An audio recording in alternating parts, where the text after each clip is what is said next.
Good morning, Vietnam. Oh, wait a minute. Sorry. We're in Phoenix. I guess my PTSD is kicking in or something.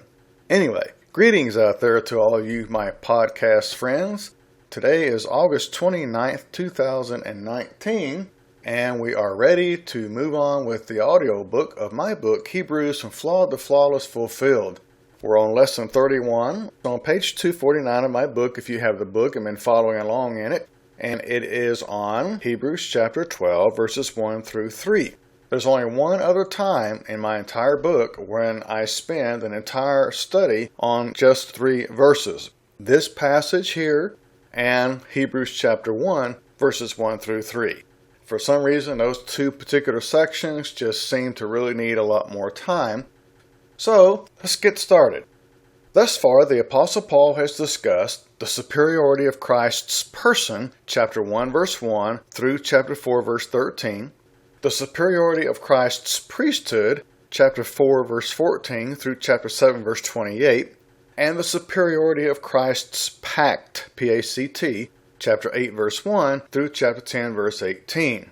At chapter 10, verse 19, Paul commenced the last major section of his letter that we call Hebrews.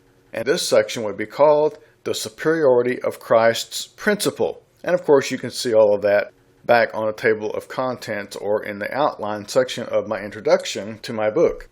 Within this section, chapter 12, verses 1 through 3, about Christ's principle, Paul not only discussed how Christ's faith principle is the proper response to superior things, but also how it prompts superior actions. Chapter 10, verse 19, through chapter 11, verse 40. Beginning with chapter 12, verse 1, he argued that Christ's faith principle establishes a superior relationship to what man possessed prior to Jesus Christ. So on with verse 1.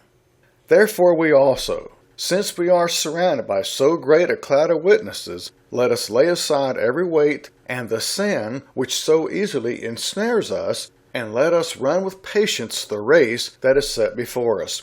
The great cloud of witnesses includes all the heroes recorded in the previous chapter. In fact, this phrase likely embraces every faithful saint from Adam to these Hebrews to whom Paul was writing, especially those who had been martyred in God's service. The Greek term for cloud isn't nephele here, which would be an isolated definable cloud, but it's actually nephos, an indefinable cloud covering the entirety of the visible sky. The use of cloud for a mass of people became an idiom. Homer wrote of a cloud of footmen, a cloud of Trojans, and Themistocles referred to Xerxes' army as so great a cloud of men. Why? Probably because of the cloud of dust that armies of men, horses, and chariots created in those days of dusty roads. Hence, we shouldn't deem it strange that Jesus spoke of his coming against Jerusalem on a cloud, Luke 21:27, since he would do so via the Roman army led by Titus. Check out Revelation 1 verse 7 with that. For examples, God spoke of the army of Gog attacking Israel as coming like a storm, covering the land like a cloud, Ezekiel 38 verse 9, and confer chapter 38 verse 16 as well. When God prophesied about his coming against Egypt, he said, "The Lord rides on a swift cloud and will come into Egypt," Isaiah 19 verse 1. And how did he do that? Via the Babylonian army under Nebuchadnezzar, Ezekiel 32:11 and following. Also check out Ezekiel 30 verse 18. Similarly, when Jeremiah prophesied of God's coming against Jerusalem via the Babylonian army under Nebuchadnezzar, he said, "He shall come up like clouds, and his chariots like a whirlwind," Jeremiah 4:13. Probably because of such apocalyptic language, Nahum said of God in chapter 1 verse 3, "The Lord has his way in the whirlwind and in the storm, and the clouds are the dust of his feet." So why would men have a problem with Christ's idiomatic Jewish language when he spoke of coming against Jerusalem via the Roman army in, on, or with clouds? Matthew 24:30, Mark 13:26, Luke 21:27, and so on. The point? Interpreters should permit the Bible to explain or expound upon the Bible every possible case. keeping in mind that, before he can ever accurately apply what he reads, he first must discover how the initial audience understood, or at least was meant to understand it. The rule is that a statement can never mean what it never meant. The term for witness here, in Hebrews 12 verse 1, is the word from which we get martyr. However, by this time in its etymology, it wasn't always used to refer to those who were slain for a cause. It could have also merely referred to those who were, as translated here, witnesses to or of something. So, in this case, whether they died as martyrs or not, Paul called the Old Testament faithful a cloud of witnesses. Witnesses of what? Witnesses of what faith can accomplish.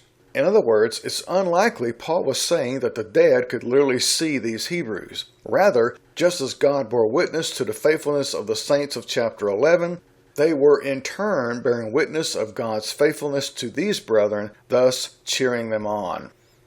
Incidentally, since chapter 11 is merely an extended parenthetical statement, meaning that chapter 10 actually is what's supposed to flow into chapter 11, then one may see how the comments on chapter 10 verse 39 correspond to the comments here. So when Paul said, "We aren't of those who draw back to perdition, but of those who believe to the saving of the soul" in chapter 10, he wasn't speaking as if they had no free will, but as if he were a cheerleader or an inspiring coach saying, "What are we going to do?" And the team says, "We're going to win." Paul says, "What are we going to do?" The team says, "We're going to win." So doing what Paul did here in chapter 12, with the cloud of witnesses and even Jesus in verse 3, was a natural form of motivation. Just as all subsequent teams try to do at least as well as their predecessors, so these Christians were expected to try to do at least as well as their ancestors, keeping in mind what those forefathers had endured and accomplished to get them where they were. The phrase "lay aside" is translated as "cast off" in Romans 13 verse 12, where Paul said to cast off the works of darkness, and it's also translated as "put off" in Ephesians 4:22, where he said to put off the old man. So, lay aside, cast off, or put off. Concerning Acts 7 verse 58, which speaks of those who stoned Stephen, Young's literal translation, known as the YLT, says that they put down the clothing they had on, which would hinder them in hurling rocks. In the phrase, "the sin which so easily ensnares," the term ensnares is from a word which refers to something totally surrounding someone, meaning that it's certain to cause him to stumble and fall.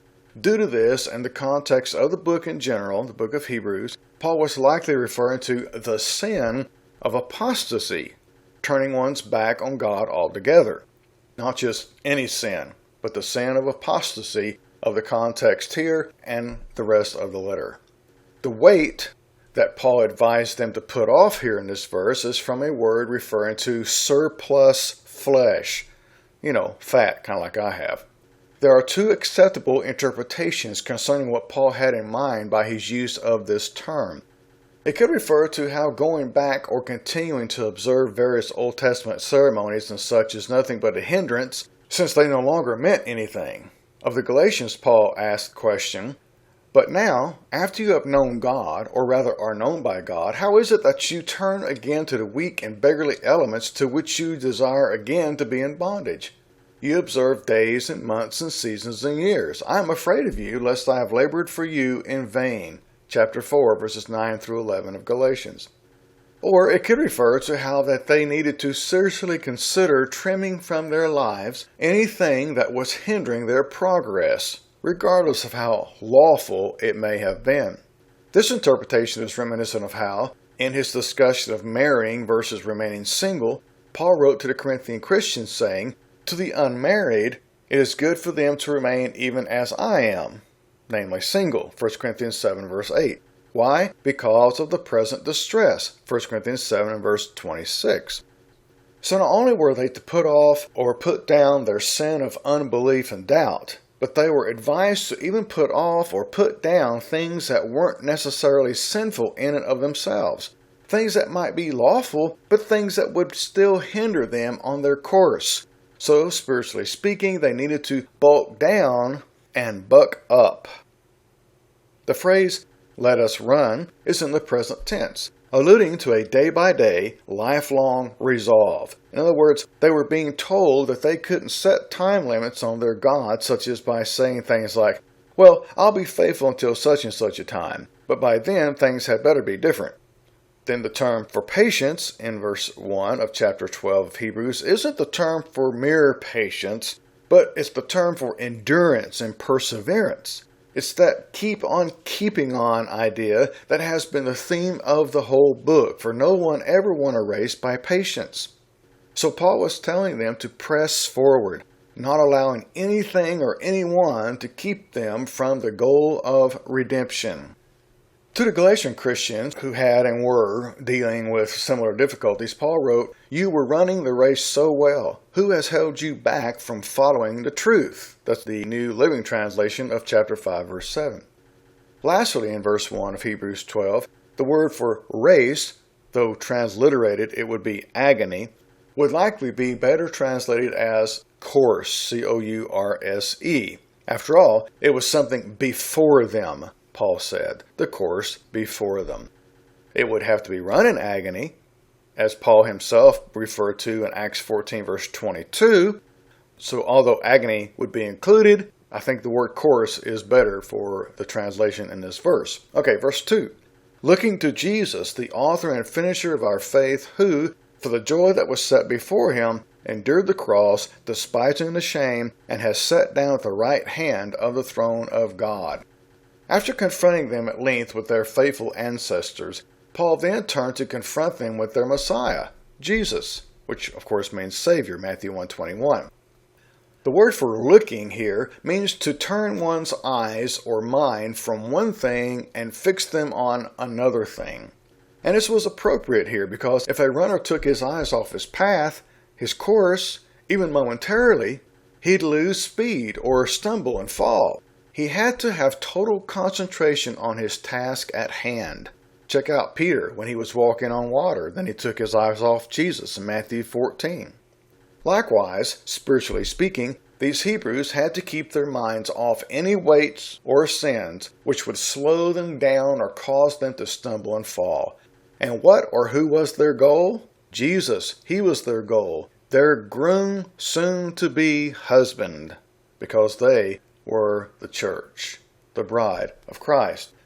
And by Jesus here, Paul didn't just mean Jesus as a person, but everything Jesus symbolized or stood for.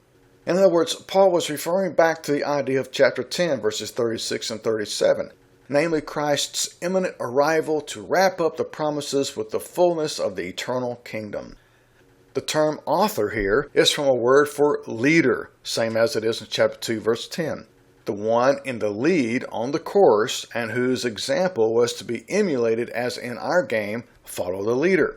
Jesus said, if the world hates you, you know that it hated me before it hated you. Remember, since they persecuted me, they will also persecute you. John 15, 18, and 20. But, he went on to say later, be of good cheer, for I have overcome the world. John 16, 33. The Greek term for finisher here in Hebrews 12 verse 2 means to bring to an end, then to complete or perfect. So Jesus wasn't only the one in the lead on the course, but he was also the one who finished it by bringing all things to their fulfillment.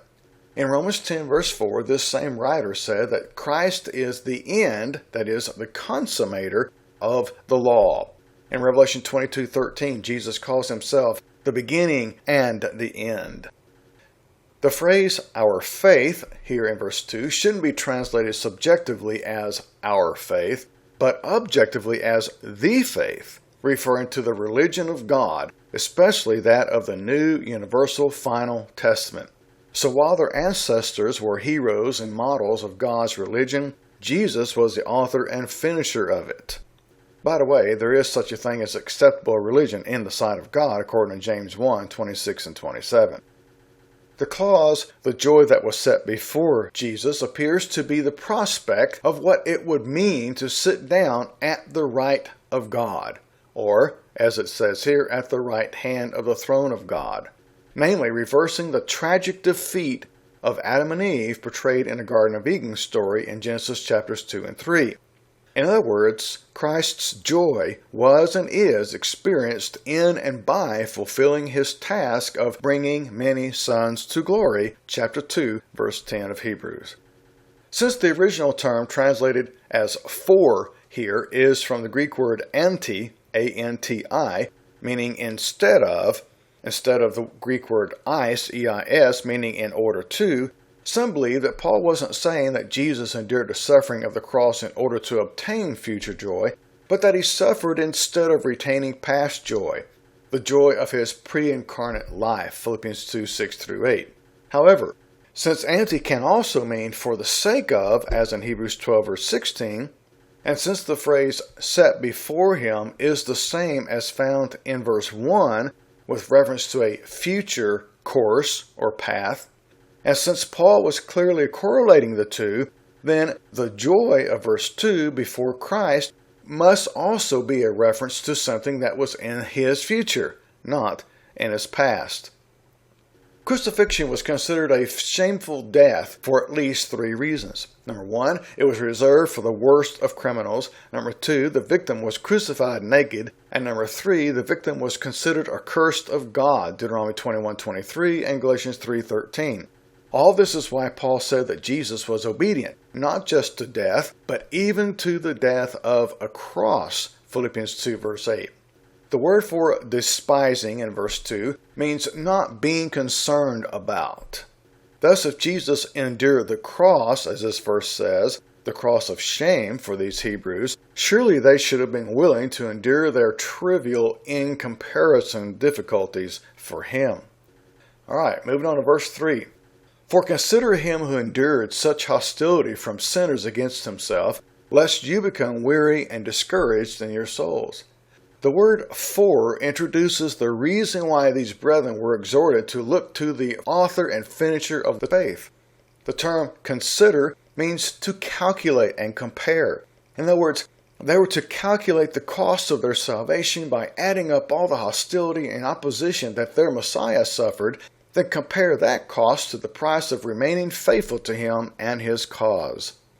The word for hostility here refers to opposition in both word and deed, translated as rebellion in Jude verse 11.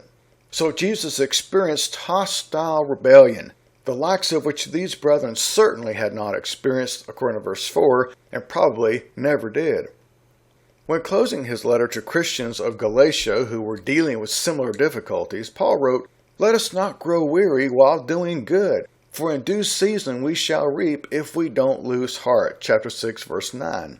And Peter, who also wrote to encourage suffering Christians, said, "When you do good and suffer for it, if you take it patiently, this is commendable before God. For to this you were called, because Christ also suffered for us, leaving us an example that you should follow his steps," 1 Peter 2, verse 21. The word for souls in Hebrews 12, verse 3, is from a term that simply means lives. Some versions even translate it as minds, but lives is actually the best translation.